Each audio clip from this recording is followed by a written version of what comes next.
Ya que está.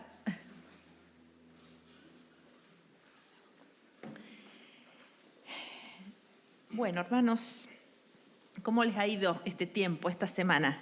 Esta semana que yo les contaba una anécdota.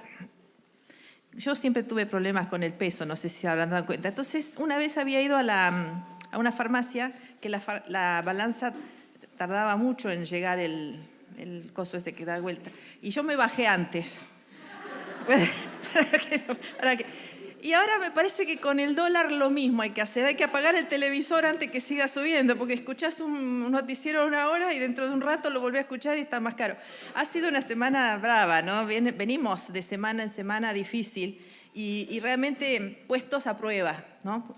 Como país, como sociedad, desde muchos puntos de vista. El económico a veces parece que es el más grande, el más difícil, pero en realidad es todo, ¿no? Lo social, las cosas que están pasando. Yo no sé, antes cuando era más joven no miraba nunca noticiero. Debe ser un signo de vejez que ya miramos con mi marido demasiado noticiero. Y realmente yo digo, me voy a ir a un lugar donde no haya televisión, por lo menos no me entero. Pero eso es como el avestruz que mete la cabeza adentro de un agujero y no se entera, pero las cosas siguen pasando. Y nosotros tampoco como hijos de Dios no podemos estar exentos ni estar desconectados, porque es la realidad que vive nuestro pueblo y que también nos afecta a nosotros, ¿no? Así que desde muchos puntos de vista podemos estar puestos a prueba, pasando situaciones difíciles. Y el Señor sabe de estas cosas, sabe y nos da una palabra que creo que hoy es oportuna. Así que yo espero poder compartir con ustedes esto que el Señor trajo hoy. También, antes de empezar, por supuesto, el saludo, como siempre, a los que nos están mirando desde la casa, a los hermanos también de la comunidad sorda y, por supuesto, a todos los que están aquí presentes. Que realmente esta palabra sea para nuestra bendición, ¿no? Para nuestra vida. Les voy a contar una historia, les voy a leer una historia, a ver si ustedes saben de quién se trata. Esa mañana, el anciano caminó lentamente subiendo el monte. Sus pasos cada vez eran más pesados. Quizá por su edad avanzada, sus piernas flaqueaban, pero no era el único motivo. Su rostro reflejaba un hondo pesar, sus ojos revelaban una gran tristeza, como si estuviera sufriendo una gran lucha interior. Su mano se crispaba sobre su bastón y sus labios apenas se movían susurrando una oración. El jovencito lo seguía llevando un atado de leña. Para él era emocionante acompañar a su papá al monte porque ese día iban a adorar juntos a Jehová. Su padre le había hablado de ese Dios tan misterioso y él lo había visto muchas veces subir a ofrecerle sacrificios, pero esta vez él también lo iba a adorar y eso lo emocionaba. Le extrañó que su padre estuviera tan silencioso y de pronto se dio cuenta que no llevaban el cordero para la ofrenda. Papá preguntó, ya adivinaron, papá preguntó, llevamos el fuego y la leña, pero ¿dónde está el cordero para el holocausto? Una eternidad de silencio pasó hasta que su padre le respondió con una voz quebrada, Jehová Jireh, hijo mío, y siguieron caminando juntos. Bueno, yo creo que por ahí escuché, ¿no? Abraham, este hombre atribulado era Abraham y el jovencito era Isaac, ese hijo tan esperado que Dios mismo le había prometido y que le había nacido en la vejez. Él recordaba el día que el Señor se había presentado en su carpa para anunciarle a él y a su esposa que iba a estar embarazada. Y eso les había provocado mucha risa porque ya eran bastante viejos los dos y no podían engendrar. Pero el Señor les reprochó que se rieran, esa risa de incredulidad, porque lo prometido se cumplió. Y efectivamente nació ese hijo Isaac, cuyo nombre significa risa, justamente, Isaac. Ese bebé nacido en la vejez, que trajo risa, alegría, un regalo del cielo. ¿Le habrán hecho un bienvenido bebé a él? No sé, pero realmente lo recibieron con tanto cariño, con tanto amor, y se sabían bendecidos. Porque muchos años antes, Abraham había derramado ante Dios ese pesar que tenía porque Sara era estéril y no iban a tener descendientes. Y entonces dice la Biblia que el Señor lo hizo salir afuera y le dijo, mira el cielo, y si podés contar las estrellas. Esa es la cantidad de descendientes que vas a tener. Y Abraham le creyó al Señor y el Señor lo consideró justificado debido a su fe. Porque ellos creyeron, los dos, Abraham y Sara. Pero pasó tiempo para recibir lo que habían prometido y eso lo llevó a cometer errores. Sin embargo, en el tiempo determinado por Dios, su poder sobrenatural habilitó el milagro y llegó el cumplimiento de la promesa. Así que todo parecía resuelto, todo bien, terminó bien la historia, feliz, pero ese día, pareció que todo se derrumbaba, porque Dios lo llamó y le pidió, yo creo que debe ser lo peor que le puedes pedir a un padre, ¿no? Algo que él jamás hubiera imaginado. Le pidió que le sacrificara la vida de ese hijo. ¿Cuántas cosas habrán pasado, me imagino yo, ¿no? Por la mente de Abraham. Ahora dice, ¿cómo es posible? ¿Pero por qué Jehová me pide esto? ¿Cómo habrá luchado con el dolor en su corazón? El conflicto, ¿no? Entre obedecer, salir corriendo, me llevo a mi hijo, no sé, ¿a dónde se iba a poder escapar, no? Y quizás ahora a Dios le parecía cruel. En realidad, sus sentidos no podían comprender por qué le pedía algo así. Ninguno de nosotros lo hubiera hecho, ¿no? ¿No era el hijo prometido? ¿No le dijo que Isaac iba a ser su heredero, del cual iba a tener descendencia, tan numerosa como las estrellas? Yo creo que Abraham quería gritar, no te entiendo, Dios, ¿qué querés de mí? Qué duro que es cuando no entendemos a Dios. Qué difícil es cuando hay que pasar una prueba, ¿no? Y cuántas preguntas, nuestra mente se angustia porque no encontramos respuesta. Bueno, ahora le voy a pedir a los chicos que pongan un texto. Hay un libro que se llama Cuando lo que Dios hace no tiene sentido, de James Dobson, que dice lo siguiente. Ante el sufrimiento inexplicable, dice que el ser humano plantea preguntas inevitables que inquietan el alma. ¿Por qué ha permitido Dios que me ocurra esto a mí? Es la pregunta que todos los creyentes y muchos incrédulos se han esforzado por contestar. Y el Señor no se apresura a explicar lo que está haciendo. Pretendemos nosotros insensatamente, ¿no? Analizar, a ver qué es lo que Dios quiere, cuestionarlo.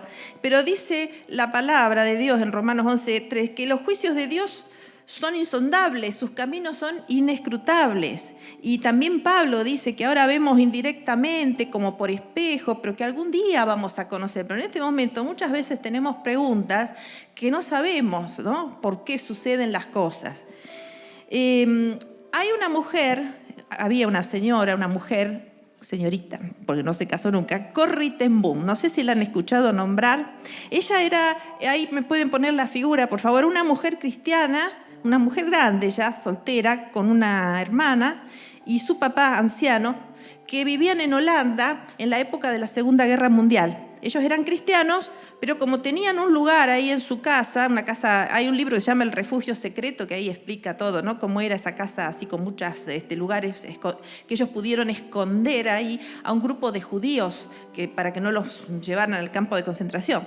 Sin embargo, fueron denunciados y ellos también fueron llevados, aunque no eran judíos, fueron llevados a un campo de concentración, donde ella vio morir, pasó mucho sufrimiento, vio morir a su hermana, a su papá, y se salvó ahí, que no la mataran a ella también, fue rescatada, y a partir de eso ella sale y empieza entonces a ayudar a restaurar personas que habían quedado tan heridas, ¿no? Por la guerra y demás,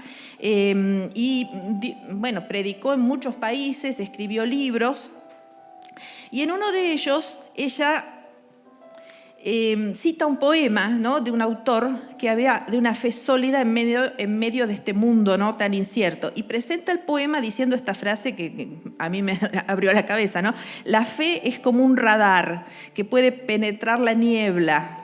Hoy que hay tanta niebla ahí en el ambiente, ¿no? Pero esta niebla es espiritual, que puede ver la realidad de las cosas a una distancia que el ojo humano no puede. Y les voy a mostrar algo para que entiendan el poema que vamos a ver dentro de un ratito. Esto es un tejido que hizo mi hija mayor una vez en la escuela. Ustedes lo ven así y dirán, uy, ¿qué hizo? La nena, ¿qué le pasó acá? Arte moderno, no sé si se ve ahí, arte moderno habrá hecho. ¿Qué pasó acá? ¿Qué ven acá? ¿Se ve alguna figura? Sí, por ahí, no, unos colores, una cosa media nada. Bueno, la nena se volvió loca. ¿Qué pasó acá? No, lo que pasa es que estábamos mirándolo al revés. Ahí estaba bonito, ¿no? ¿Se ve ahí? Bueno, el revés de la trama. Bueno, ahora sí vamos a ver la poesía que había puesto Corrie ten Boom en uno de sus libros. Dice, mi vida no es sino un tejido que estamos haciendo Dios y yo. Yo no escojo los colores y Él trabaja sin descanso. A menudo Él teje dolor y yo soberbia insensata. Me olvido de que Él ve el anverso y yo el reverso.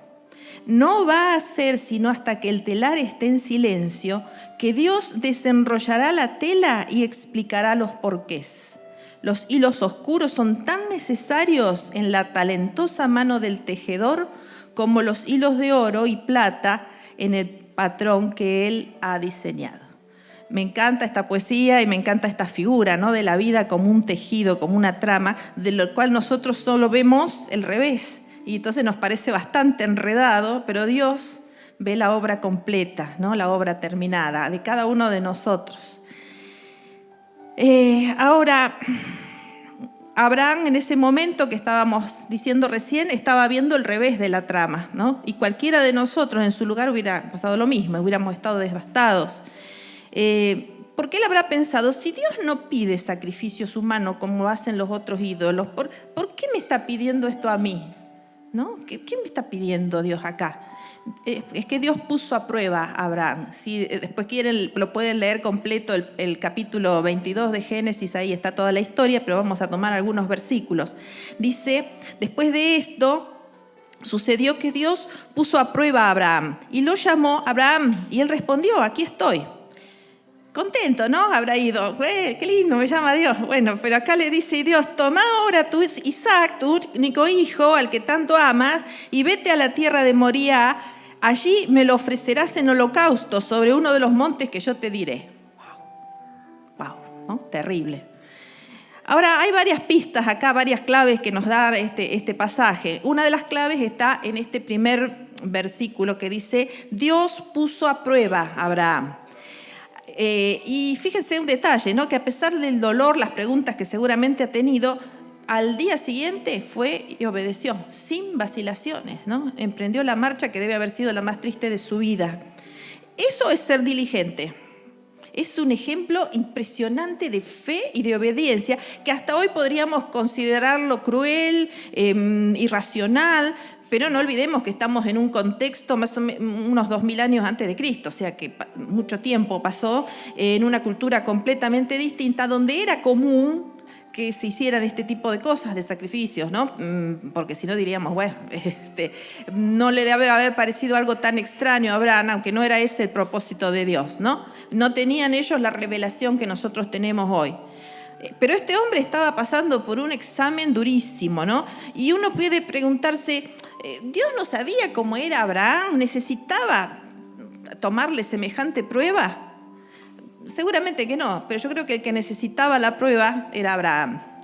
Esto parece medio loco, ¿no? Medio descabellado, pero una vez que pasamos por una prueba, pasamos por un proceso que nos manda Dios, los que salimos diferentes somos nosotros. Dios ve el tejido terminado. Nosotros estamos del lado del revés de la trama y a veces no nos conocemos ni a nosotros mismos. Ahora, cuando pasamos por esa trituradora o como ese colador, como decía Jesús, no van a ser zarandeados, le dijo Jesús a Pedro, pero yo voy a orar para que tu fe no falte. Cuando pasamos por ese colador que a veces sentimos que se nos sacude todo, terminamos aprendiendo mucho más de Dios y de nosotros mismos también. Otra de las claves es que Abraham conocía a su Dios. Dice Hebreos 11, en versículo 17 al 19, nos da una pista también acá. Dice, por la fe, cuando Abraham fue puesto a prueba, ofreció a Isaac. Y el que había recibido las promesas ofrecía a su único hijo, a pesar de que Dios le había dicho, por medio de Isaac te vendrá descendencia. Y es que Abraham sabía que Dios tiene poder incluso para levantar a los muertos, y en sentido figurado, de entre los muertos lo volvió a recibir. Acá se revela otra faceta de la personalidad de Abraham. En ese momento, él no entendía seguramente por qué y nada, pero él lo que no tenía dudas era de la fidelidad de Dios, porque él conocía al Señor, él conocía a su Dios, porque había tratado con él. Y su fe entonces reluce porque él no sabía cómo Dios se las iba a arreglar. Pero si él le había dicho que de Isaac le iba a salir descendencia, de Isaac le iba a salir descendencia. Si lo tenía que levantar de los muertos, lo levantaría, pero Dios se las iba a arreglar para darle lo que le había prometido. Él no dudó de que había una promesa que Dios había hecho, que había una palabra que había sido dada y que esa palabra se iba a cumplir. Esa era la fe, la confianza que él tenía. Y es por eso que cuando Isaac le preguntó dónde está el cordero para el sacrificio, Abraham le respondió, Jehová Jireh, que significa Dios proveerá. Y así fue. Dios comprobó la fidelidad de Abraham y dice en el versículo 12 al 14, y el ángel dijo, no extiendas tu mano sobre el niño, ni le hagas daño. Yo sé bien que temes a Dios, pues no me has negado a tu único hijo. Abraham levantó entonces los ojos y vio que a sus espaldas había un carnero trabado por los cuernos en un zarzal. Y Abraham fue y tomó el carnero y lo ofreció en holocausto en lugar de su hijo. A ese lugar Abraham le puso por nombre el Señor proveerá. Es decir, ese lugar desde ese momento se llamó Jehová Jireh. Ahora hay una tercera clave o pista en este relato, porque 2000 años después, más o menos, un tiempo después, Jehová se proveyó de un cordero para el sacrificio más sublime y más eterno de toda la historia. Una historia que había empezado con la primer pareja humana que cayó en pecado y con todos los que seguimos después, que también pecamos, y fuimos destituidos de la gloria de Dios. Sin saberlo, Abraham experimentó el mismo dolor que el padre iba a experimentar al ver a su hijo amado colgado de una cruz a causa de nuestros pecados. Lo dice 1 Pedro 1, 18 al 19. Dice, pues ustedes saben que Dios pagó un rescate para salvarlos de la vida vacía que heredaron de sus antepasados. No fue pagado con oro ni plata, los cuales pierden su valor, sino que fue con la preciosa sangre de Cristo, el Cordero de Dios, que no tiene pecado ni mancha. Los que íbamos a morir eternamente éramos nosotros, pero el Padre puso ese Cordero Santo en nuestro lugar. Abraham intuyó que Dios podía levantar de los muertos a su hijo y efectivamente el Señor resucitó al Cordero Santo, a Jesús, para ser glorificado y levantado como el león de Judá, como estamos cantando, ¿no? A mí me estremece pensar que lo que estaba haciendo en ese episodio Abraham, en ese monte, en la soledad del monte Moriah, era un símbolo de lo que Dios Padre iba a hacer con su hijo en el monte Calvario, solamente que en el monte Calvario su hijo murió.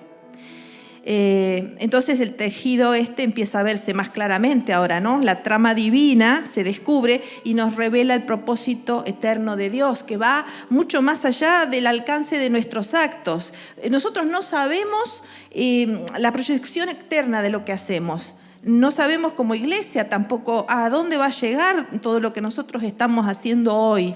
Pero quizás no los veamos, quizás lo vean nuestros hijos, pero tengan la plena seguridad que nuestros actos en esta tierra tienen una proyección hacia la eternidad, para bien o para mal, según en quién creamos.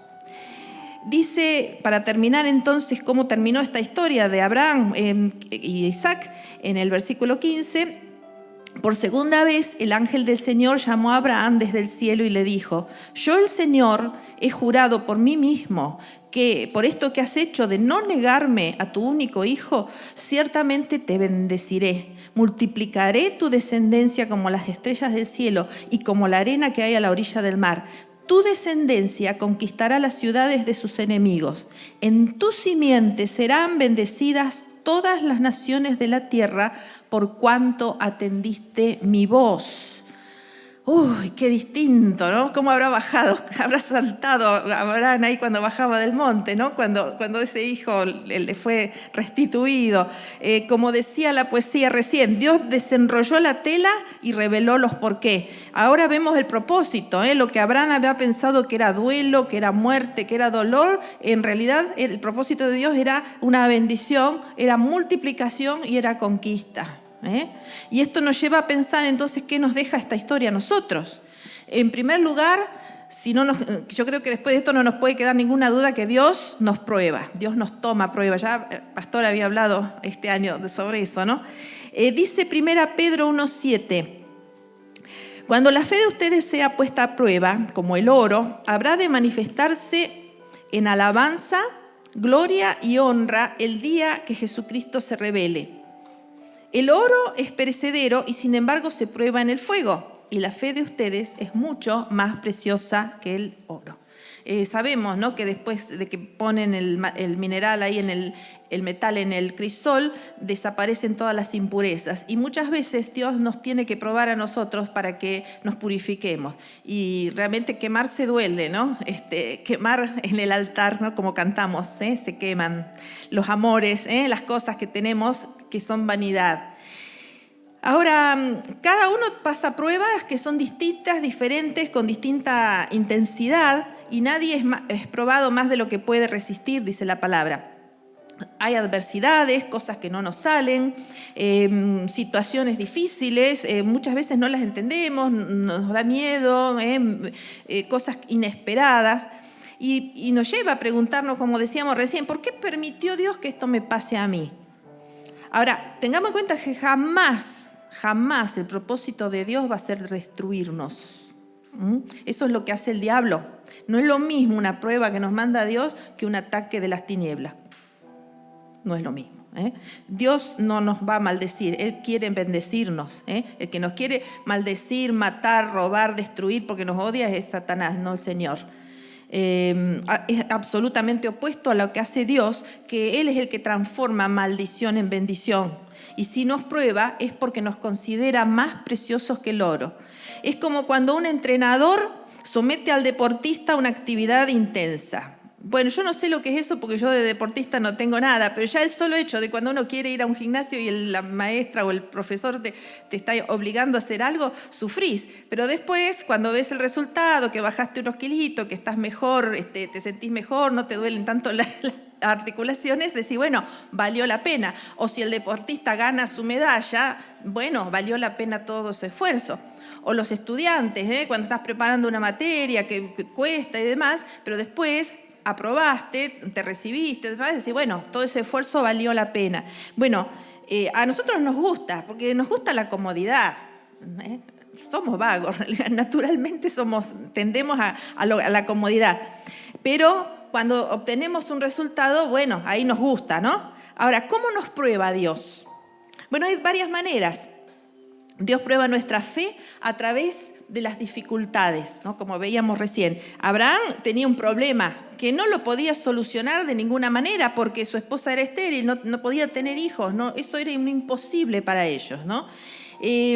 Hay en muchos textos de la Biblia, habla, por ejemplo, Isaías 48:10 dice, te he purificado no como a plata, te he escogido en horno de aflicción. Y esta figura del horno es tomada en la Biblia comparándola con las dificultades, horno de fuego purificador, donde se funden todas estas impurezas. Dios prueba también nuestra fe a través de la demanda de cosas imposibles, como le pasó a Abraham, que me parece que no tuvieran sentido. O cuando Dios nos pide que tomemos riesgos y se hace difícil porque requiere confianza, requiere entrega, requiere obediencia, y uno naturalmente tiende a ser un poco cobarde, entonces no, pero o a racionalizar, y no, pero si hago esto y el otro, y al final por ahí nos perdemos esa bendición que Dios nos quiere dar. Tenemos ejemplos en la Biblia de personas que Dios le dijo, hacé esto, Y confiaron a pesar de que no parecía tener sentido lo que decía. Fíjese, a Noé le dijo que haga un barco en seco, ahí en un lugar donde no había ni mar, creo, no había nada. Le hizo que hacía un barco.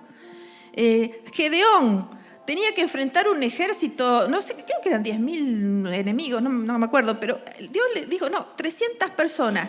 ¿Y qué le dio de arma? Una trompeta, un cántaro y una antorcha. Arco y flecha, por lo menos, no, una espada, no, eso le dio y los vencieron. Josué tenía que derribar la muralla de Jericó. ¿Qué hubiéramos hecho nosotros? Habríamos ido con un martillo, un coso. No, 7 vueltas alrededor del coso y el último día toquen las trompetas y griten. Y se les cayeron las murallas. O sea, pero si uno se pone a pensar, esto habrán dicho, ¿qué nos está pidiendo Dios? ¿No? Algo extraño. Y Dios le gusta, yo creo que le gusta desafiar nuestra lógica. O sea, ¿vos te crees que la sabés toda? Haz esto, que es raro, que nunca lo hiciste, y nos da vuelta, nos rompe los esquemas, ¿no? Y me encanta porque Él sabe hasta dónde podemos llegar y a veces nosotros mismos ni siquiera conocemos nuestro potencial.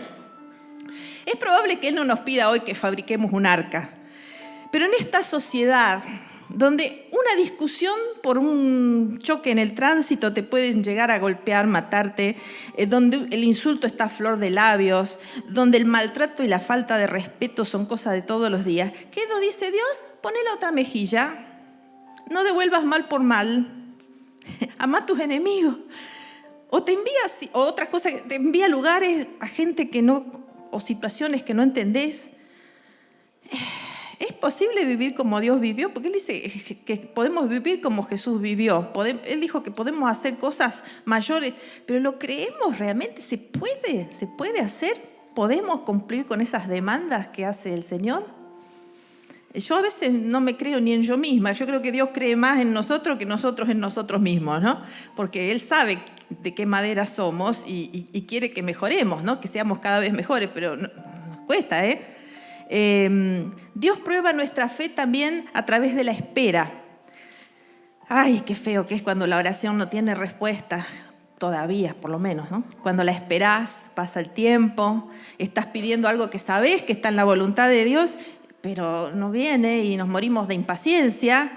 Te obliga a creer que Dios es el dueño del tiempo y que sus tiempos son perfectos, oportunos, aunque nosotros estemos ahí, ay, ¿por qué no se da esto? Queremos todo enseguida, ya somos la generación de la instantáneo.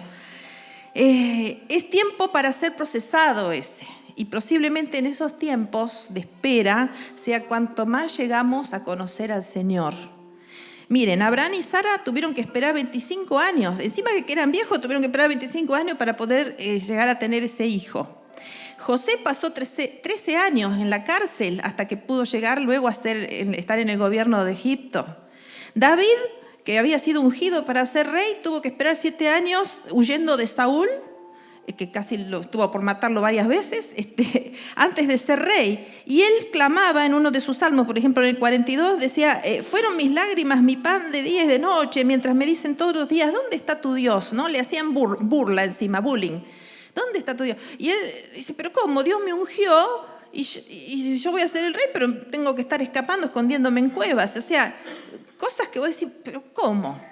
Te puede pasar, nos puede pasar a todos, ese trabajo que estás esperando y no te llaman, ese hijo que no llega, una enfermedad que no sana, la pareja que no encontrás y tantas otras cosas, ¿no? En todas estas situaciones podemos terminar angustiados, desanimados, sentirnos derrotados, o contagiarnos de este humor tan horrible y pesimista que hay en este momento en toda nuestra sociedad. ¿Y qué resultados podemos tener nosotros en esas pruebas?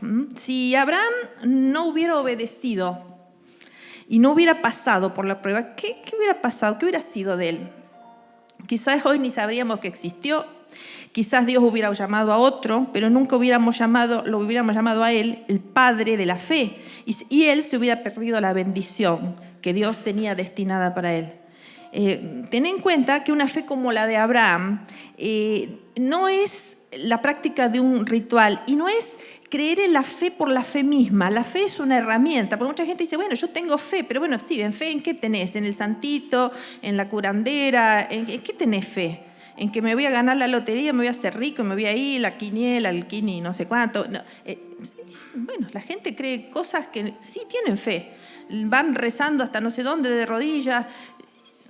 Tengo fe. Y a veces Dios en su misericordia yo creo que les concede algunas cosas, pero no es la cuestión de la fe, sino en quién estoy depositando la fe. En el Dios verdadero, en el Señor. Porque esa fe es la llave que nos permite acceder a ese reino, que es el reino de Dios, que significa estar bajo su gobierno, porque Él es el que reina en nuestra vida, en nuestra mente, en nuestros pensamientos, absolutamente en todas las cosas. Y eso empieza el día que digo, me arrepiento, te pido perdón y decido seguirte. En ese día empieza tu vida eterna. Ese día empieza tu vida eterna.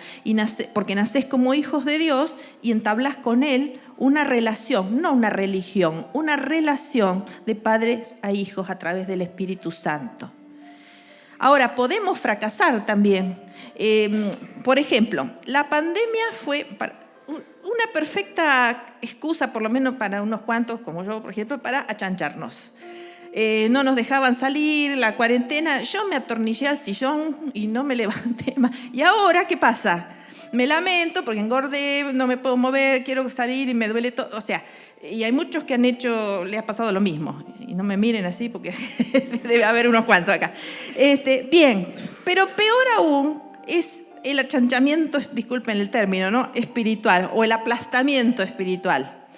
Cuando nos acomodamos en una estructura, nos inmovilizamos en la religiosidad y nos negamos a seguir el movimiento que Dios nos quiere impartir.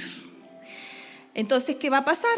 Vivimos una fe apagada, débil, inmadura, sin fruto.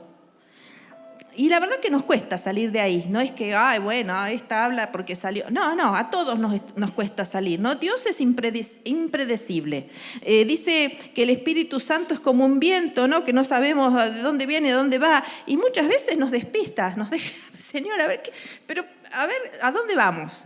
Nos sorprende, y menos mal que es así, si no sería muy aburrido. El Señor, podemos decir cualquier cosa, pero el Señor de aburrido no tiene absolutamente nada, ¿no? Porque Él siempre tiene algo maravilloso, algo distinto, nos va llevando, ¿no? De gloria en gloria, triunfo en triunfo. Pero eso también nos puede hacer sentirnos inseguros, porque no entendemos, a veces porque tenemos prejuicios o enseñanzas obsoletas que nos han marcado. Fíjense, Pedro caminó sobre el agua mientras miró a Jesús. Cuando empezó a pensarla, esto no es lógico, se hundió, ¿no? Cuando racionalizó tanto que se hundió. Entonces, no te sientas mal si no entendés, porque todos nosotros estamos en proceso, tenemos dudas y estamos a la expectativa de lo que Dios va a hacer. Y a todos nos resulta difícil a veces cuando pasamos pruebas, pero Dios lo sabe. Cuando Abraham e Isaac subían el monte, Dios los seguía, no estaban solos, los estaba mirando, nunca estuvieron solos, porque el Padre no te abandona. Es como nosotros cuando un bebé empieza a caminar, que sabemos que se va a dar un porrazo, que se va a caer, pero bueno, eso es lo que necesita para aprender y poder fortalecer sus piernas y poder llegar a caminar. Pero el padre o la mamá está ahí cuidando de que no se haga daño. Bueno, así está el Señor con nosotros, siempre. Y hoy Nueva Vida, que es esta iglesia joven, esta de 11 años, camina, vamos subiendo ese monte. Y si bien hay un propósito y hay un desafío, no sabemos todo, no sabemos qué tendremos que enfrentar, pero seguro que subimos al monte para adorar, subimos al monte porque estamos construyendo un altar espiritual en el cual vamos a ofrecernos como sacrificio vivo, santo y agradable al Dios. Pero también en forma personal cada uno tiene un monte que escalar. Y solo vos y Dios saben qué cosas hay en tu corazón, cuáles son las pruebas que enfrentás, cuáles son las preguntas difíciles que tenés. Y posiblemente te pase como Abraham cuando subía a la montaña, quizás no entiendas todo, quizás no sabes por qué te pasan las cosas, quizás solo estás viendo el revés de la trama y te cuesta ver. Entonces es el momento de decirte a vos mismo, yo, Jehová Jireh, Dios proveerá las respuestas que estás buscando, proveerá la bendición porque Él ya lo hizo. Él ya lo hizo el día que te entregó a lo mejor, lo más precioso que tenía. Te entregó la vida de su amado Hijo para que vos y yo pudiéramos ser bendecidos con toda bendición espiritual. ¿Se dan cuenta lo que es eso? No un poquito de bendiciones, no. Toda bendición espiritual en los lugares celestiales en Cristo Jesús, dice el libro de Efesios. Bueno, entonces, ¿y cómo es esta fe aprobada entonces? ¿Cómo es esto que si podemos aprobar esta prueba que nos da Dios? Dice Gálatas 3, del 6 al 9, así fue con Abraham. Le creyó a Dios y esto se lo tomó en cuenta como justicia. Por lo tanto, sepan que los descendientes de Abraham son aquellos que viven, o somos aquellos que vivimos por la fe. En efecto, la Escritura, habiendo previsto que Dios justificaría por la fe a las naciones, anunció de antemano el Evangelio a Abraham, porque le dijo, por medio de ti serán bendecidas todas las naciones. Así que los que viven por la fe son bendecidos junto con Abraham, el hombre de fe. Qué lindo este título, me gustó cómo está en esta traducción, ¿no? Dice Abraham, el hombre de fe, qué lindo. Elena, la mujer de fe, Ricardo, el hombre de fe, Romy, la mujer de fe. O sea, qué lindo que Dios pueda decir de nosotros eso, ¿no? Vos sos una persona de fe. Esa fe fue aprobada desde Abraham porque aún en sus limitaciones, él conocía a Dios y tenía la plena certeza que para Dios nada es imposible. Él no dudó de la provisión de Dios. Muchas veces esta palabra Jehová Jireh se usa para referirse a la provisión de lo material. Y en efecto Dios nos provee, pero hay cosas con mucho más alcance porque hay una provisión espiritual. Cuando Jesús le decía, así como ustedes dan cosas buenas a sus hijos, ¿cuánto más del Espíritu no les dará Dios el Espíritu a quien se lo pida? Tenemos mucho más que simplemente unas poquitas cosas materiales. Hay mucho más en el reino de Dios, hay mucho más para nosotros, hay mucha más bendición. Y de eso se trata todo. Abraham y tantos otros héroes de la fe que están en la Biblia o en la historia de la iglesia, hombres y mujeres que estuvieron dispuestos a no negarle al Señor lo más precioso que tenían, que era su propia vida. Y como dice la canción, quemaron en el altar los otros amores, ¿no? Empezando por el ego, empezando por las cosas que ofrece el mundo, y sufrieron las pruebas y el esfuerzo porque sabían que había un Dios, un Padre, que los conducía a un reino que no se puede comparar con lo terrenal. Lo cantábamos recién. Esa realidad que no podemos ver sino con los ojos de la fe. Ahora la pregunta, hermano, hermana, ¿crees en ese Dios? O los que están en casa, ¿también crees en ese Dios? Entonces no dudes en entregar tu vida en su altar. Hay una bendición para tu vida, para tu casa y para tu pueblo. Si vivimos en la fe, nos convertimos en descendientes de Abraham, libres, justificados, herederos del cielo y de la bendición. Y esa bendición se traslada no solamente a vos, sino a tus generaciones y también a tu pueblo. Hoy como pueblo estamos sufriendo una crisis en todo sentido, como nación, pero nuestra vida, nuestra palabra, nuestro amor y nuestra conexión con el Padre se traslada también al lugar donde vivimos, al barrio y a la ciudad. Donde pisan nuestros pies está el Espíritu de Dios porque Él va con nosotros. Y en esta ciudad hace falta gente que pise con el Espíritu de Dios, fuerte, arriba, levantando esa bandera de fe y de amor hacia el prójimo. Entonces, no te olvides, aunque veamos, vamos a volver la obra de arte acá, aunque veamos el revés de la trama, hay un tejido precioso de vida eterna para tu vida, para cada uno. Si confiamos en Cristo, que es el autor y el consumador de la fe. Que Él nos bendiga, hermanos. Oramos, pónganse de pie. Señor, te damos gracias porque nos permitiste conocerte, nos permitiste tener esta cosa rara que es la fe. Es rara porque es sobrenatural, viene del cielo y es un don del Espíritu. Señor, te damos gracias porque por esa fe tenemos entrada a tu reino. Por esa fe podemos ver, aun cuando no ven nuestros ojos materiales, podemos ver con los ojos del Espíritu y podemos conocerte. Recién, Señor, cantábamos una canción que decía que te queremos conocer, que queremos verte. Pero, Señor, ya en nuestro espíritu te estamos viendo, te estamos conociendo. Señor, sabemos que tenemos que soportar pruebas, que tenemos cosas que nos complican, que tenemos dificultades. Pero tú, Señor, estás como estuviste allí en esa montaña con Abraham y estuviste con cada uno de los que te amaron en toda la historia. Tú, Señor, estuviste siempre allí y estás también para nosotros. ¿Cómo te damos gracias, Señor? ¿Cómo te bendecimos por eso que tú nos diste?